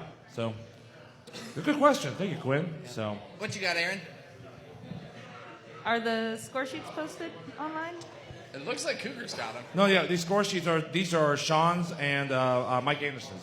And, I have mine, but not sloppy. Don't read mine. The only person on either team outside of the top 4 of the lineup that scored was Jessica. Is that correct? Was it One. I think there was one. For who? For Muddy? For either team. Did anyone out of Jess scored in the 6th inning, and let's go to KTC. No one scored. All of them. Yeah, Right. all of them were top 4 for KTC. So the top four kickers from both teams were the only scores except for Jess on Muddy. And when Jess scored, Jess scored 6th inning. Yes. I thought that was the winning run because it was the only person not in the top of the lineup to score. So I thought that was going to be the difference maker. You know, it's interesting you said that because when I was keeping score, I kept on looking at where they were in the lineup, thinking that it might go to extras, and so I was like trying to keep track of who was cycling through faster. And early on, KTC was cycling through faster. Later on, they evened up, but then in the later innings, it basically was a wash. And so I think my ultimate analysis was this was a fan-fucking-tastic game. There were more errors in this game than there were in 2017, which is why I still feel like that was the best championship It is still, game. yes. But this was obviously one of the greatest ever games played by 2 of the greatest ever teams. I think the errors by KTC were all physical, and they were mostly at first base. The errors by Muddy were Right mostly field. physical, but Muddy had 1 or 2 mental errors, and I think that might have made the difference. Yep. Yeah. Like they could have prevented 1 or 2 runs in the middle innings, Yep. and they would have won the game without it going to extras. Whereas KTC's were strictly physical. Yep. And I think that is, to Alex's point, the difference between having a solid 13-person lineup versus a solid 10-person lineup plus quote-unquote spare parts. Granted, spare parts that would be starters on 33 other teams, but they are You call them not splitters instead of spare parts. God. well, yeah, it's insulting. I'm sorry. Utility I'm just trying to be players. real Utility. here. I know. Utility. And, Utility players. These quote-unquote spare parts are people that I love and that are better than me at this game. But I just kind of feel like, we talked about this a lot earlier in the season. KTC is just tighter. Yep. And so what I took from this is I really kind of wonder if Muddy took their 10 best players and KTC took their 10 best players, who do you think wins this game? I think it'd be the same. I think it goes to the 15. This year it'd be the same. It'd have to be a tiebreaker. They'd probably still be playing. Yeah, that's Probably, very yeah. well possible. Okay, so all that aside, I just real quick, I kind of feel like the ladies for KTC are probably the MVPs of this game. Angela especially was fucking tastic. But I saw Lou make some grabs and throws in this game that I have never seen anybody in kickball make, and that includes Steve, who I thought before this game was the best third baseman ever to play. Yeah, so... And I think that it took playing Muddy this year for him to have to make those throws. Yep. And so I kind of, it's kind of like you don't know who you are until you face the best. And so I just was really impressed with how Muddy brought out the best in KTC and vice versa. Yeah. So, in that, what was it, the Jimmy Isaac, 1, 2, 3 inning there at the end? What inning was that? Was that actually the 10th or the 11th? The game ended 11th inning, so it had they held KTC no runs. They it got to the 12th. Okay, so it was the one where that was like Jimmy Isaac, and that was the 10th. What was the 10th? Jimmy or was Isaac, or was it in the 11th? It wasn't the 11th. It was the 11th inning. The game went to 11 innings. I know the game went to 11 innings. He's I'm just asking saying when the was top the of last time? It was the 10th. It was the 10th. Okay. 10th, okay. So That allowed KTC to turn over before Muddy. yeah. So that play by Lou, like I talked with Megan about this, like who do we if you're sitting there saying who's an MVP of this game? It's 9th inning. That play by Lou solely puts him in the running for MVP of this game. 9th inning. And that play was so like I hate having to say this. As a player and a ref. I was so excited to see this play from 40 feet away from it starting and 6 feet away from it ending. That even on this play, like when Isaac got out, I didn't yell out. I was just like, got him! Like that's how good of a play that was. Yeah. I completely forgot that I wasn't a fan at that point. I had the same reaction when they got Jimmy out. Yeah. It was and Cougar said it was the ninth inning. It was ninth inning. And the 1, 2, same 3. reaction was Ninth inning, well, 1, 2, 3. After the game, Sorry. the first thing I did was walk over to Jimmy and say, "Well, I got to see you get out. That Yeah. was something." So, in you guys' opinion, I mean, you said the ladies for KTC MVP. I think I said this also on Cougar After Dark. I'm sorry, we're going to just keep talking about this championship game for a little bit. No, it's fine. But I said this on Cougar After Dark. 2019, no Alex McKee. 2021, it was poetic justice. Alex McKee makes plays at second base as center fielder to keep runs from happening, to keep people off of the bases. Yep. Then scores the winning run off of the safety squeeze. I was correct. He put himself in Sorry. the right position. I was correct. Sorry, Jess, I was correct. You are correct.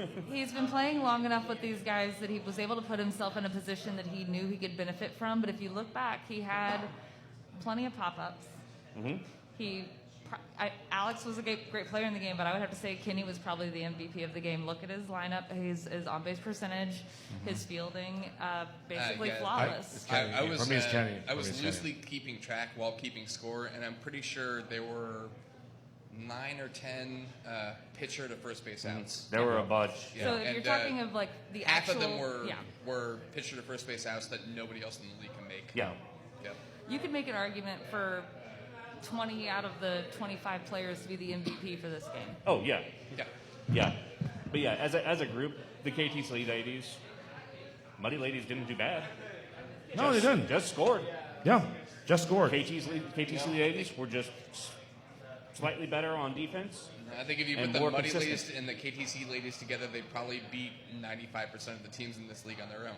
Be my team. Be difficult. But it is a nice luxury to have Yeah. Kenny making 10 outs in this game. Oh, yeah. In the championship game, where the average pitcher is only going to make a couple of them. Yeah. Yep. And not for nothing, he kicked in the winning run. No, yeah. Kenny, yeah. Then he had that on there too. Yep. Like in case you didn't know,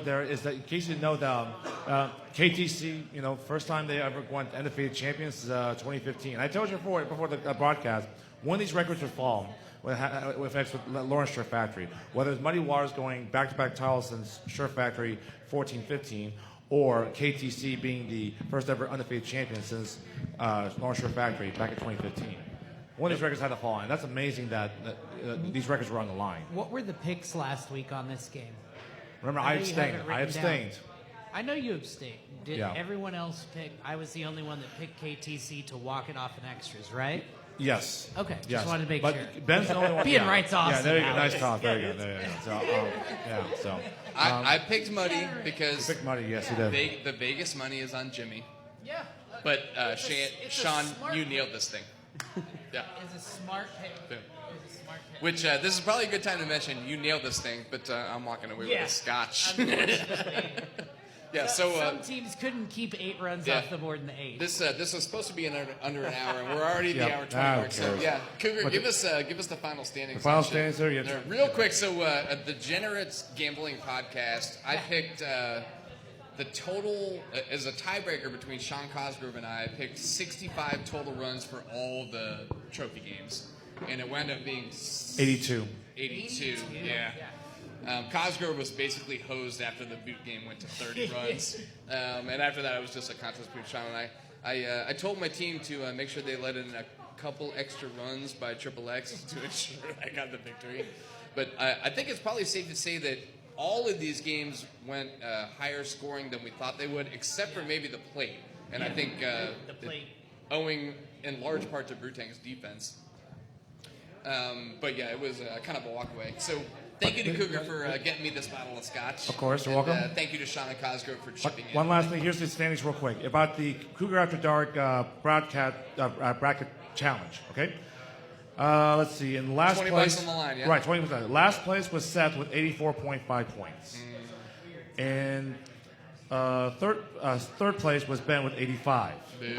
And then me with 96, which means the winner here is Alex is 102 points. Boo. So you are $60 richer. Oh, man.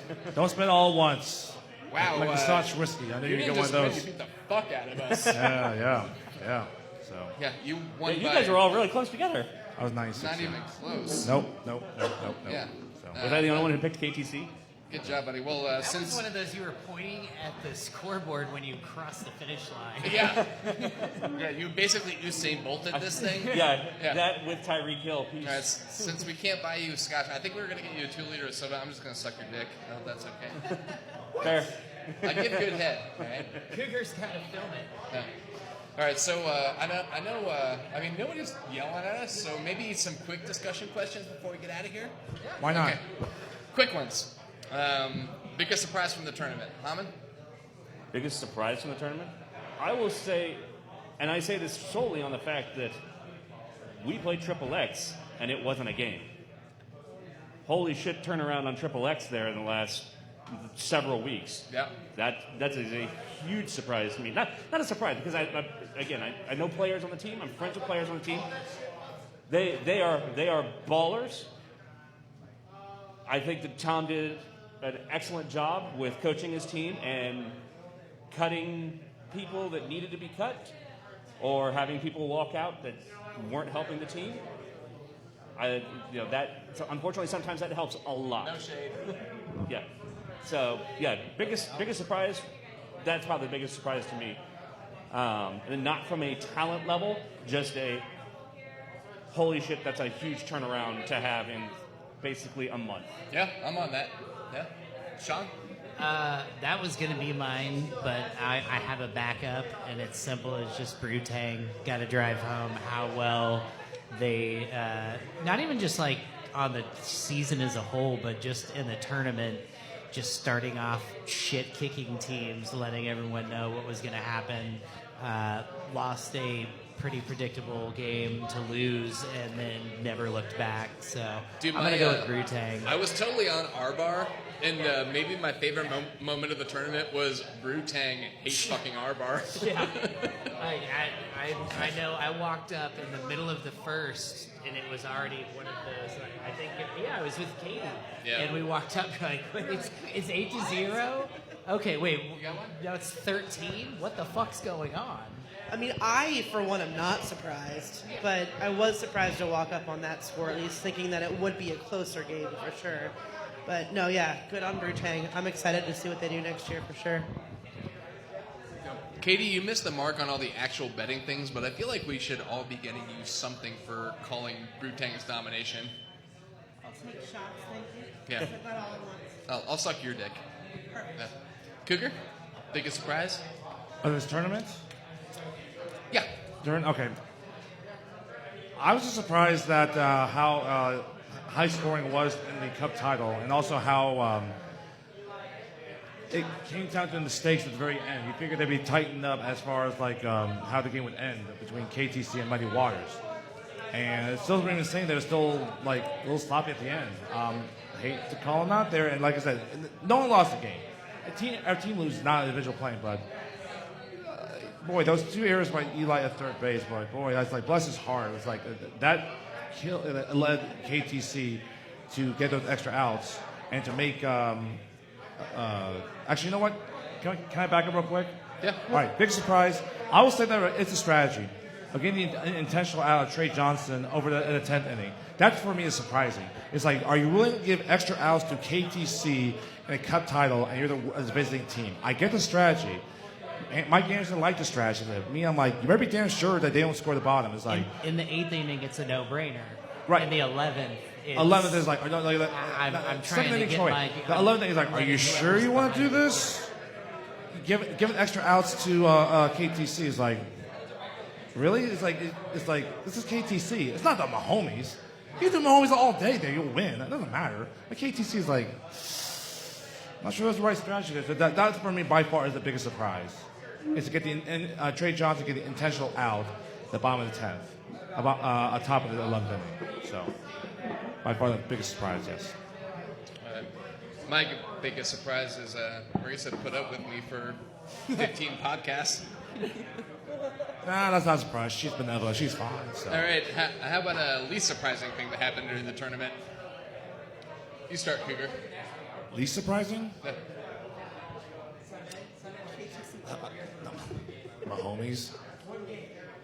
Mahomes losing that lead in the boot final. Those defensive errors, I'm like, no, that's my team. That's the least surprising. Like, that's the least surprising. It's like, no, because like, you figured that at the very end of the season that with teams, everyone in general, like people would get it. They would get short those mistakes. When I think those mental mistakes and do the fundamentals and basics.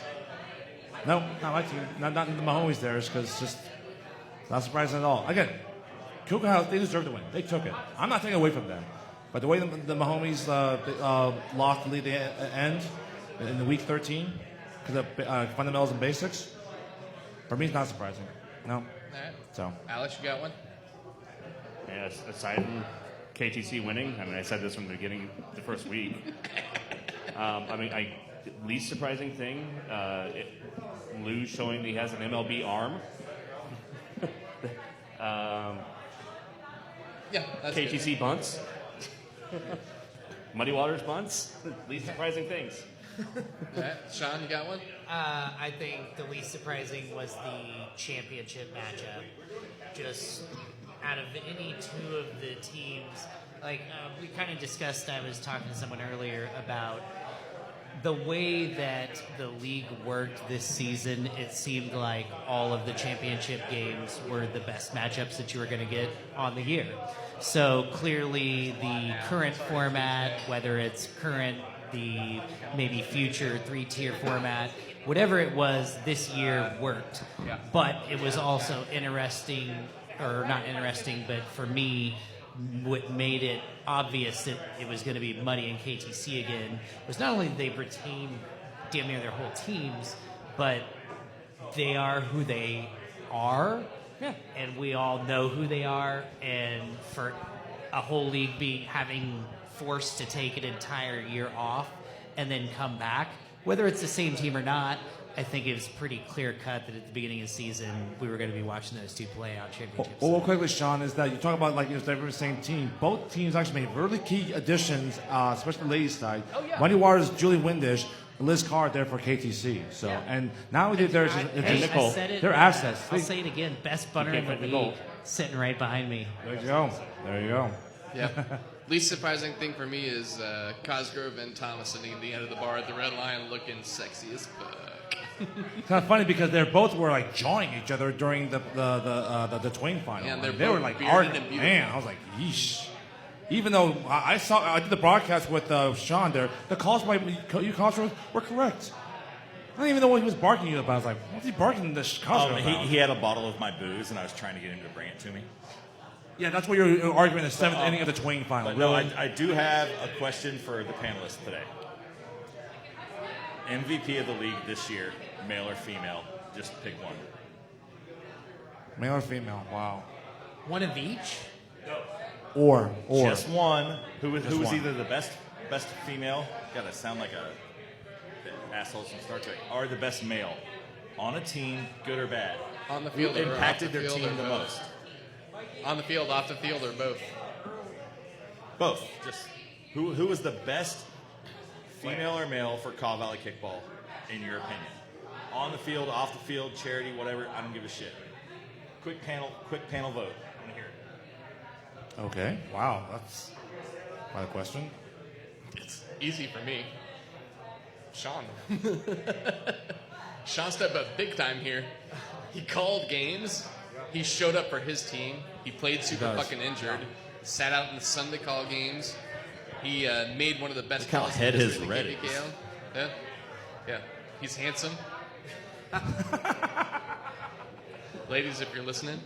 Oh my gosh. Makes it easy for me. I think no jokes. I think Shauna is an indispensable part of this league, and most seasons I would probably say Cougar just because Oh, I don't deserve any. I don't deserve any consideration. or Hammond because he knows I want to fuck him. No. But this season I'm giving it to Sean. Sean really showed up this year. He has. And he contributed in a huge way. I was just glad to be a part of all of it.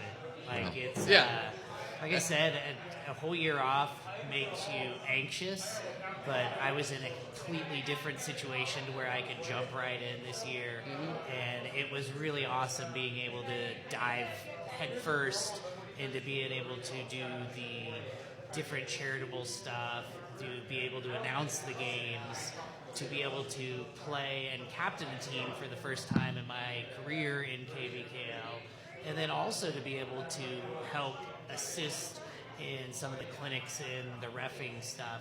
Like, it was just absolutely unlike anything I've ever expected it to be, and it was a lot of fun. Like, I can't wait to do it again next year. And that's why you're my answer. Is because that was this season, and Hammond has been that way, and Cougar has been that way, and you just kind of made yourself, and frankly, Cosgrove has been that way. You just made yourself indispensable. Yeah, we need you. Yeah, I have the three-headed hydra of Ari, Megan, and Aaron for running so much of all the charities, the clinics.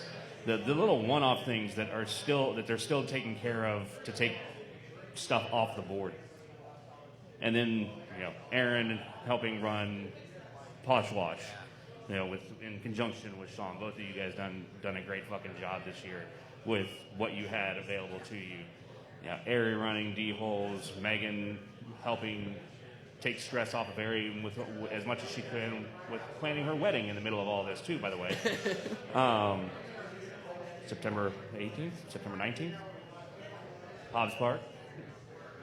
Those who are invited, be there. But yeah, and they're all very valuable players to their teams, very valuable players to their league. I agree with Sean also, but I'm just giving an extra.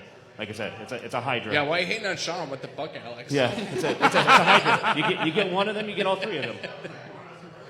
Yeah, we can't really answer that question. There's too many people that go into this. Yeah. The only person that's dispensable is me. So, Kicker, what you got? I'll go with you, male and female. With male, I'll just go with Ethan. What he's done behind the scenes for us to make it happen tonight for Twitch.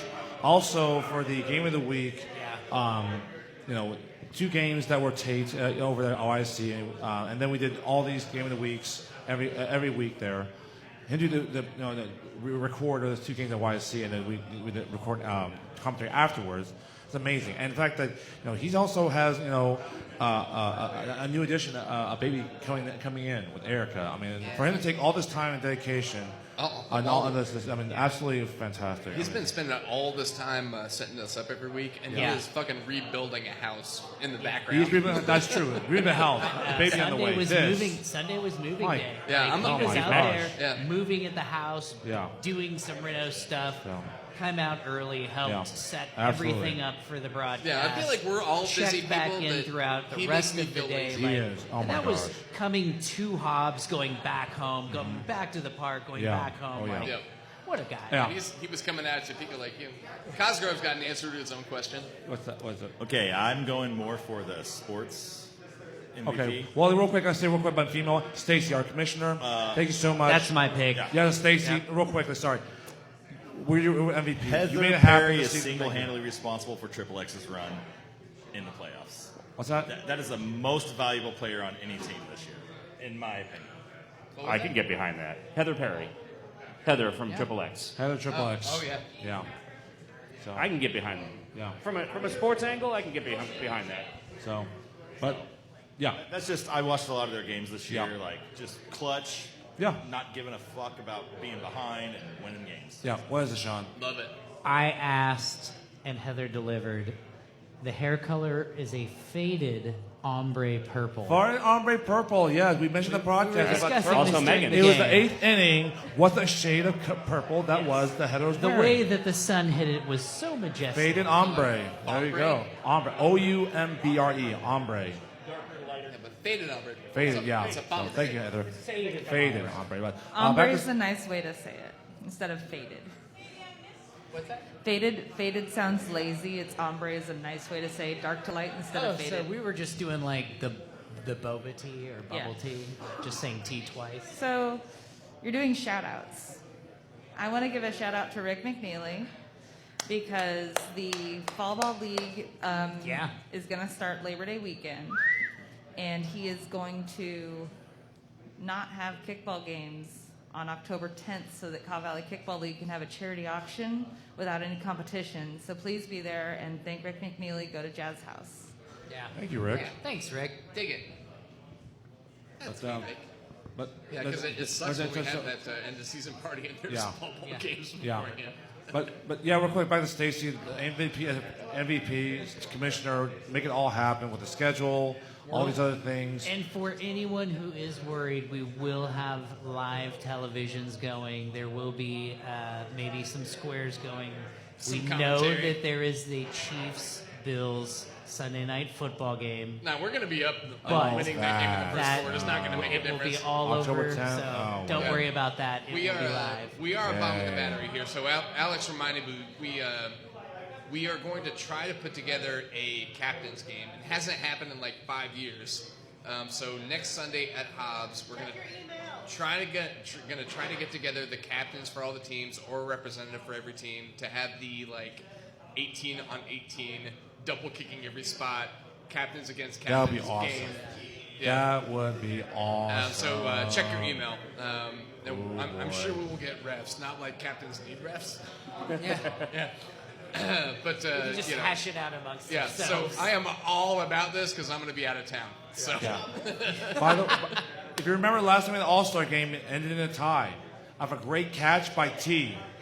By T. I know, Haas. It by was a T. great Great game, yeah. catch by T. We It was haven't a done running it in a catch while. left field. And it was a fantastic. Also, Stacy broke her leg, I think, during that game. So What?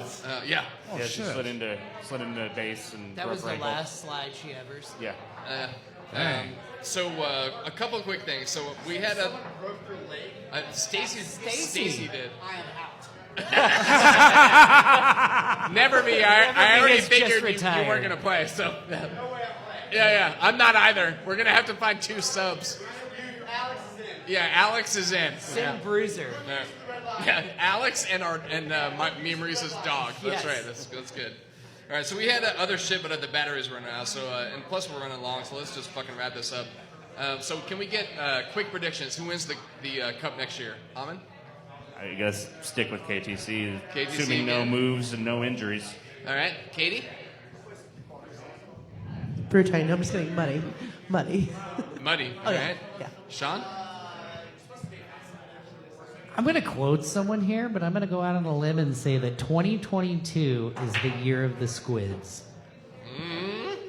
Mr. Friedman said that, yes. So you know me about history, and I'm all about history and so forth and all. No one's ever gone back-to-back titles since, Sure Factor 14-15. And, of course, the record just fell because, KTC got a first undefeated title since 15. Muddy Waters. Still not going to happen. Still not going to happen going to back-to-back titles. It's just too damn hard. You ask KTC, they tried back in 11 and 13, 18, and now to that, how hard it is to go back-to-back. Everyone else has got a title. How hard is it to go back-to-back titles? So hard. And only who's done? Sure Factor. Done it 3 times. 08, 09, 14, 15, 15, 16. No one else. No one else. So hard. Just did 2 seasons in a row. So, for me, it's Muddy Waters. KTC. Yeah. I feel like unless Muddy Waters clones Lou, KTC. Yeah. You have to kidnap him the night before. Yeah. All right, we're going to drop it there. Remember to sign up for bartending on Buskerfest. If you've ever wanted to be a bartender and haven't had the chance, jump in. It's going to be 2 to 4 hour shifts, and you will get to make a lot of people happy. since this is our last podcast of the season, to keep you from going to tears, Alice, you got any shout-outs? Any shout-outs? Shout out to the board. All of you. Thank you for doing a great job this year in the making sure that we can actually play safely to start with, and then said fuck it and go to the wind, and it's on your own with getting vaccinated or not, playing with masks or not. But you guys put together a good league this year, and podcasts and games. Thanks for being able to keep up with that. Thanks, buddy. It was all Katie's doing. All Katie, yeah, Katie and Ethan and Lauren. That's hilarious because I was going to say Stacy. shout out to the board because I did nothing this year. So. We appreciate you, bud. Alex Hollman. Boop. And thank you to you and your wife for being such great contributors for a decade plus for everything charitable. I've only been here since 13. It feels like more than a It's decade. only been 8 years. Yeah, It's only been 8 years. We're together, aging yeah. quickly. That's just because you're handsome and young looking. We all love each other. I look like I've been around everybody for a long time. Yeah. Sean has a voice for radio, and you have a face for my face. Katie, you got anything? My for real shout out is to every single person who refs in our league and thanklessly does the job every week. Also, study your rules in the off season. Yeah, thanks. Bye. Yeah, thank you to all the refs that participated on Sunday, especially. Absolutely. Yep. Sean, what do you got? Everyone's kind of touched on everything, so I'm going to shout out what's from the outside looking in. I live in Topeka, so that's already a strike against me. But I want to shout out common sense. The entire league not only has an abundance of it, but it's very refreshing to see everybody come together. Like I was just thinking about earlier, how at the beginning of the season we didn't know, one, if we'd play, and two, if we'd be playing in masks, if we'd have roster limits, all sorts of different things because of COVID. So just shout out to common sense for all the people that were safe, intelligent, got vaccinated, care about each other. Sensible. It's nice having this type of community, just because, like I said, I come from Topeka, live there, and it's not anything like this. Yeah. I don't want to I don't want to spoil anything, Sean, but the 2022 charity is Get Sean Back to Lawrence. It's time to come back. Yeah. It's been 16 years since I've lived here. Yep, too long. Wow. Too long. 16 years. You're a Lawrenceian. Yeah. Yep. Come back home. What about you, Cougar? You want me to go first, or? Now I'll go. They're doing shout out really anyway. Honestly, this shout goes to everyone. It really does. You all make this league, and I'm not tuning my own horn here. People have said that, oh, Cougar, you're the one that makes this league, and da da da. It's like that. No, that's not true. And I chose right now. It's not true. It's not me. It's everyone here that makes this league. Whether it's like those who just started in the league this year, or those who are like year 1, year 2 players, like Jackie or Jackie Becker or Jack Lowe or Leslie Smith. We've been here every year since the very beginning there. You all make this league, the enthusiasm and, the sense of community for everyone. Do we get along all the time? Not all the time. Are we pissed off at times? Sure.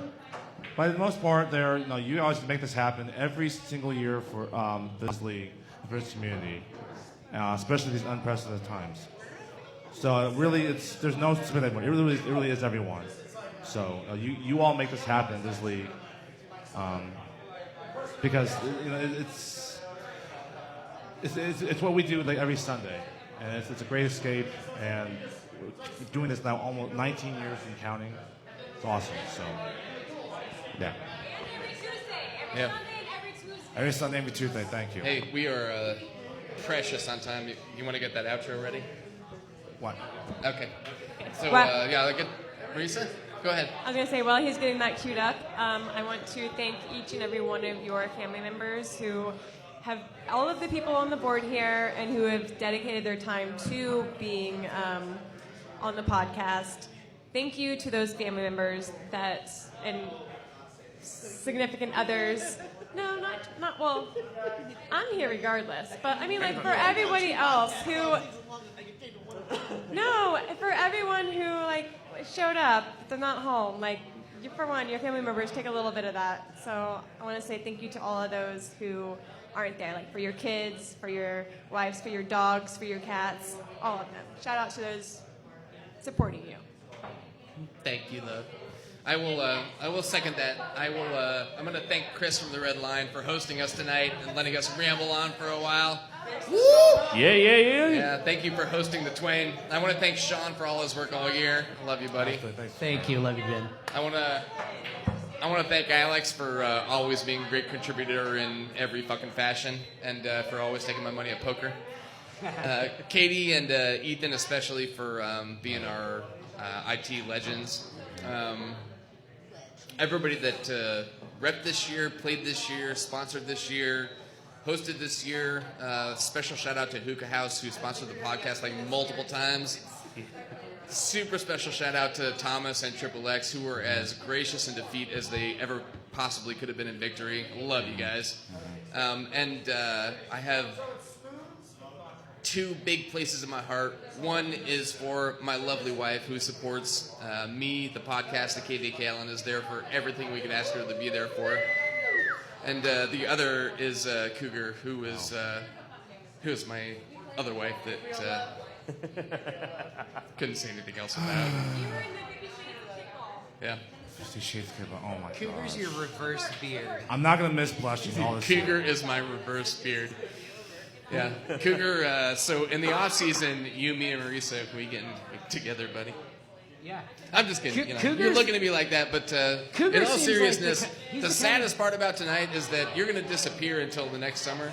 Don't be Yeah. a stranger, man. I'll try to come back. If I'll we're try. not going to move you back to Lawrence, you at least need to come back into town. Let me buy you dinner. I'll try to come back. I'll You come back. cannot I know there's no disappear Korean to barbecue Utah here anymore, but and I'll get take you to the married seafood for health place out back. benefits What's and that? then just not appear I'll till take you to next the summer. seafood place out back. Oh Just god. come into Lawrence every I once will. in a I'll while. try. I'll come to Lauren. I will. Yeah, I will. holler in. Yeah, I Every will. time, I will. jump on Yeah. me. We'll take you to dinner. Oh, gee, oh, I love you, Jesus. buddy. Oh god. Thank you. Appreciate it. I'm very humbled by that. So, thank you. So. All right. Yeah, we're good. Couldn't have done it without you, my I friend. love that. Is that it? Good job by you, Cougar. Great season, bud.